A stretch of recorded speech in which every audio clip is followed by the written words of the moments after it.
Let's talk a little bit about the power of color for brands. Our minds are programmed to respond to color. For example, we stop our cars for red lights and we go on green.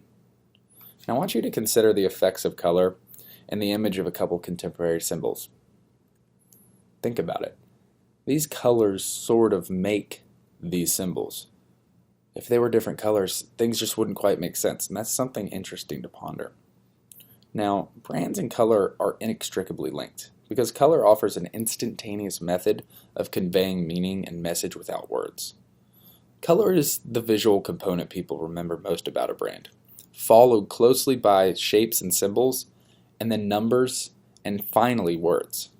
For example, the real McDonald's is easy to detect in the image below. Many of the most recognizable brands in the world rely on color as a key factor in their instant recognition. Now, some interesting facts. Research has actually reinforced that 60% of the time people will decide if they're attracted or not to a message based on color alone. And a University of Loyola study shows that color increases brand recognition by up to 80%. These are some really powerful numbers, and it's pretty obvious that color and branding run pretty closely together. Let's look at some examples of colors and branding.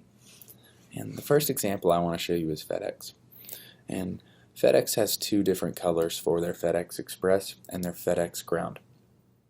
Now, the two different schemes are great examples of the universal symbolism of colors. Now, the green does a great job of communicating ground services as the traditional, more rooted form. And the orange communicates the high energy and the speed of air transportation, which is pretty cool. Now, the next time you're in a grocery store, I want you to look at the colors of laundry detergents. An overwhelming majority are blue and orange. Now, blue symbolizes cleanliness, and orange is a very dynamic, almost energy color.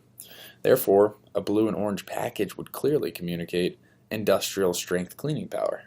It's obvious, isn't it? And we looked at an image of AT&T earlier, and they use the traditional trustworthy blue. And then if you think about Verizon, they use the standard red. Well, T-Mobile has that pink magenta. Well, some brands are going to break with color traditions. And this color is a pretty unexpected color, especially in the cellular communications marketplace.